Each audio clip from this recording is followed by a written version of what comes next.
Hi, today in this video I'm going to show you how to use Google Sheets from your Google Drive to make a bar graph. So you want to access Google Apps from the Lockport homepage. Select Google Drive. Once the Google Drive opens, you then want to click New and scroll down to Google Sheets. So we want a blank spreadsheet to start our plotting or entering our data. Once the untitled spreadsheet pops up, just go up to the title box and we want to rename it. So let's call it Betta Fish Behaviors. I'm going to put my name after it and period 1. You probably have a folder in which you can store biology documents. Once that's done, you see the spreadsheet is set up into different columns and rows. What I'm going to do first is get this double-ended arrow and actually expand these columns a little bit, make them wider. So I'm going to need 4 columns for our data that we recorded. This is going to represent our data table, and we're just going to transfer the information into it. Column A will represent everything we want along the x-axis. So we're going to put down here a title in box 1. I'm just going to call it Fish Behaviors.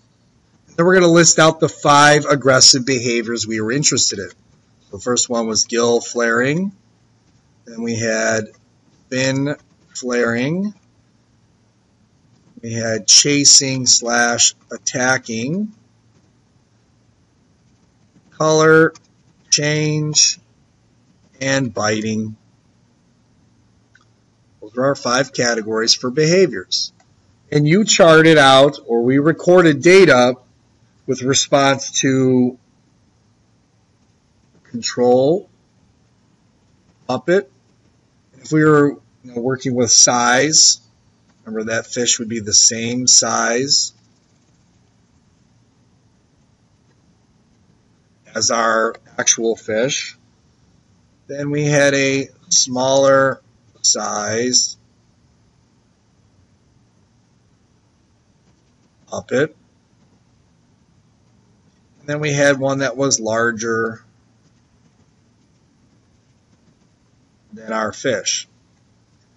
Depending on the values you recorded and the number of behaviors you observed for each of these setups, you would record that information in each of these tables below. I'm going to enter some arbitrary numbers, just something simple, something made up, so we can practice making the graph. So let's say 5 of those, 3 of these, 5 of those, 5 of those, and 8 of those. And let's say for the larger size puppet, we didn't observe as much.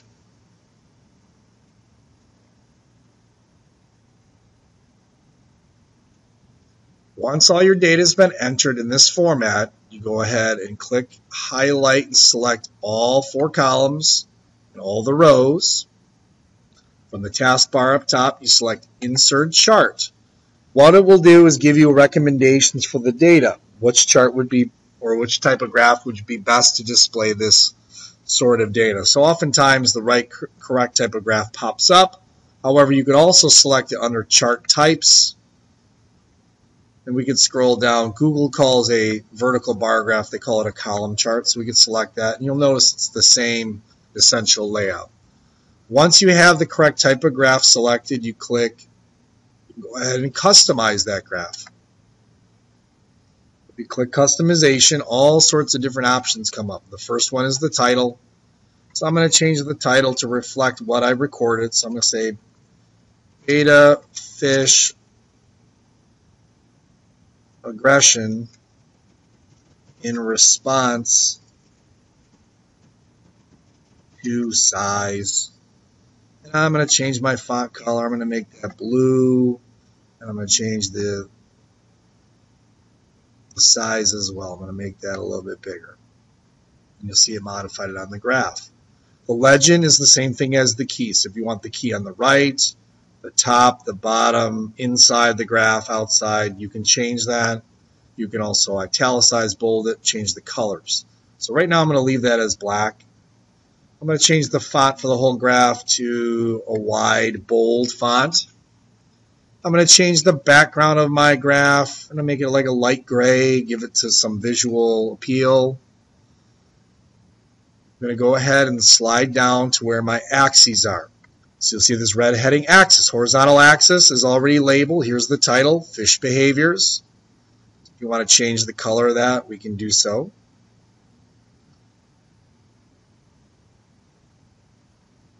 We also can take a look at the axis labels. Gill flaring, fin flaring, that's what that's referring to. We can slant them if we want, put them on an angle, and we can change the color. I'm going to leave them as black.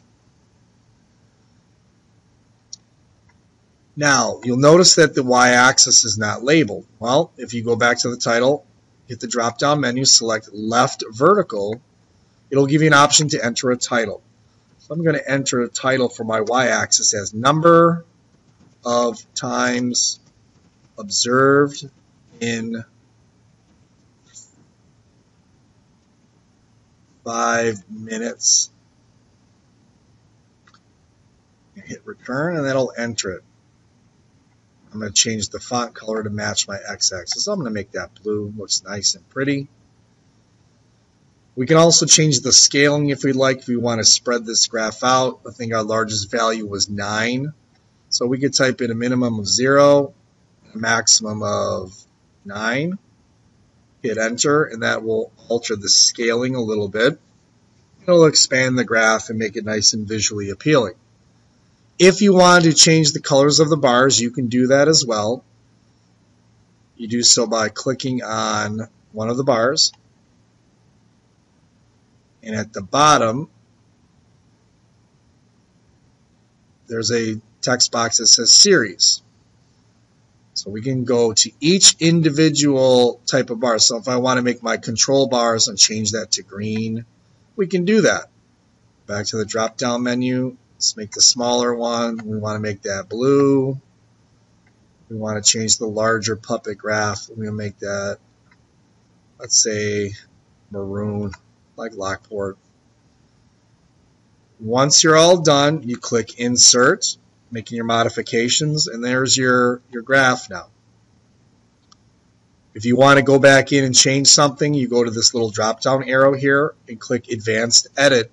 And that will allow you to make those customizations, titles, slants, fonts, everything that we just went over. Here now we want to save image. When you save the image on a Chromebook, it'll save it as a download. So if you click Save Image, it'll download it to your Chromebook. And when you go to open a new Google Doc and you want to paste it in there, so we open a new Google Doc, we'll click Insert, Image, and you will select Choose an image to upload from this blue menu here, or the blue button in the center, and it will give you the option. You want to select Downloads. And your picture of your graph should be there. You click Upload, and it will paste it into the actual document itself. So when you're creating the final write-up and you want to insert your graph right in the middle of the analysis section, that's where you would do so. If you have additional questions, please see me in class. Hopefully this tutorial was helpful, and thank you.